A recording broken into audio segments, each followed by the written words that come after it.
បាទគ្រប់ជំរាបសួរមួយទាំងអស់គ្នាបាទថ្ងៃនេះរៀបចំបានអាចឈើຂະຫນាតទូចបាទបោះល្មងបាទនេះຂະຫນាតឡាម2តកន្លះបាទមួយចាមតិចទេបាទនេះបោះល្មងបាទមកអ៊ីនជឺមីនីបាទនេះសំណុំសិនទាំងអស់បងប្អូនទាំងអស់គ្នាបាទហើយម៉ាករបស់វាម៉ាក Steel បាទស៊េរីរបស់វា MS 194 TC បាទម៉ាក Steel បាទ MS 194 TC បាទមានអក្សរ C កតុយបាទ TC កតុយបាទ2អក្សរបាទ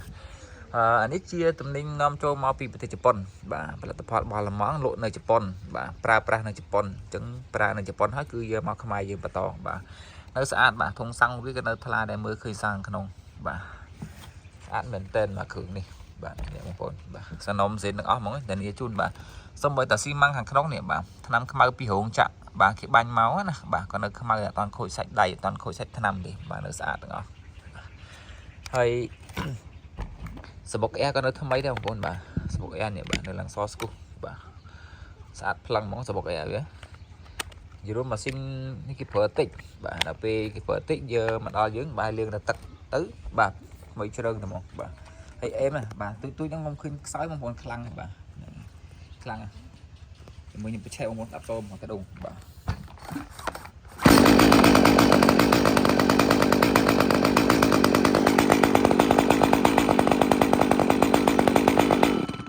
លុតពីមួយទៀត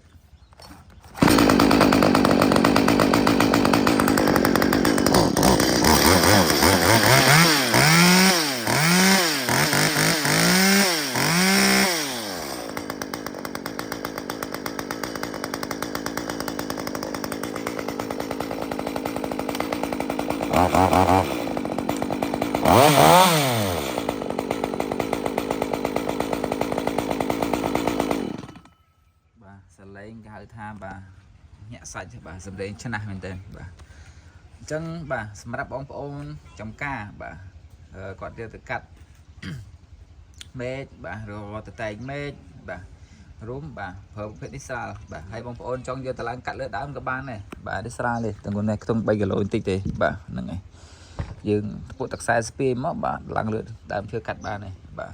សំខាន់គឺអត់ប្របាក់បិឆេះបាទដៃទាញរបស់វាគឺជាប្រភេទ Start បាទអញ្ចឹងពេលយើងទាញបន្តិចមកបាទវាបឺតទៅឆេះហ្មងបាទស្រួលទាញនេះវាជំនួយយើងណាបាទហ្នឹងប្រភេទ Start បាទសរុបសេចក្តីមកវិញបងប្អូនបាទដែលមានតម្រូវការប្រភេទរបស់លម៉ង់ណាបាទអាចបញ្ជាទិញបានបាទក្នុងស្តុកខ្ញុំមានច្រើនគ្រឿងបាទហើយបញ្ជាក់បន្តិចបងប្អូនបាទរបស់លម៉ង់រៀងថ្លៃបាទថ្លៃរបស់វាមកកប់ជាង200ណាបាទទៅតាមយល់ចាប់ពី200ឡើងលើនិយាយខ្លីបាទហើយទៅតាមម៉ាស៊ីនទៅតាមសបល់អីចឹងទៅបាទចាប់ពី200ឡើងបាទហើយបងប្អូនគាត់ថាលម៉ង់ថ្លៃពេកបាទអត់សូវមានលទ្ធភាពដល់ប៉ុណ្ណឹងឬក៏ការងារយើងប្រើមិនសូវជាច្រើននេះទេយើងអាចប្រើបានជប៉ុនក៏បានដែរជប៉ុនធូរថ្លៃជាងជប៉ុនប្រភេទឡាម2តកន្លះអីហ្នឹងបាទទូអញ្ចឹងតម្លៃវាតែជាង100ទេបាទតម្លៃរបស់ជប៉ុនមានចាប់ពី130ឡើងទៅលើប្រភេទស្អាតទេណាបាទរបស់ជប៉ុនហើយបងប្អូនហ្នឹងខ្ញុំជប៉ុនលុយក៏រៀងមិនទៅដល់ទេបាទរៀងថ្លៃអញ្ចឹងបាទមានបោះចិនថ្មីបាទបោះចិនថ្មីតម្លៃតែ85ទេបាទទូអញ្ចឹងណាបាទ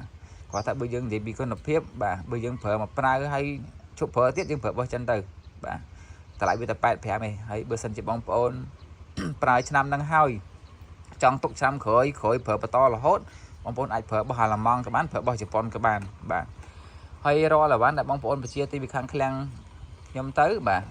អត់គិតរយៈពេលធានាទេបាទយកទៅប្រើឬបាទឆ្នាំណាក៏ដោយបាទ5-6ឆ្នាំខូចក៏នៅតែខ្ញុំទទួលជួសជុលទេបើសិនជាអត់ដូរគ្រឿងបន្លាស់ខ្ញុំអត់កាត់លុយទេបាទបើសិនជាបែកបាក់ត្រូវដូរគ្រឿងបន្លាស់ខ្ញុំកាត់តែថ្លៃគ្រឿងបន្លាស់ហ្នឹងទេបងប្អូនគ្នាណាបាទអញ្ចឹងអត់កាត់រយៈពេលទេបាទនៅ forever បាទនិយាយខ្លីបាទហើយបងប្អូនបញ្ជាទិញបោះអាឡម៉ង់នេះទៅបាទក្នុងមួយឈុតក្នុងមួយគ្រឿងហ្នឹងគឺខ្ញុំមានស្រោមឡាមមួយបាទដែលឆាបមួយដើមសៅរឹតច្បាប់មួយដើមហើយនឹងព្រីលីមួយកំប៉ុងបាទអញ្ចឹងបងប្អូនយកទៅប្រើប្រាស់បាទប៉ុណ្ណឹងបាទទិញតែសាំងចាក់លីមួយព្រីដែលខ្ញុំផ្ដល់ជូនទៅបាទយកទៅប្រើតែម្ដងហ្នឹងហើយអញ្ចឹងសរុបសេចក្តីមកវិញបងប្អូនមានតម្រូវការឬក៏ចាប់អារម្មណ៍ម៉ាស៊ីននេះដែរអាចឆាតចូល Page ឬក៏ Telegram សួរនាំបន្ថែមទៀតបានបាទអរគុណច្រើនបងប្អូនបាទសូមគោរពលា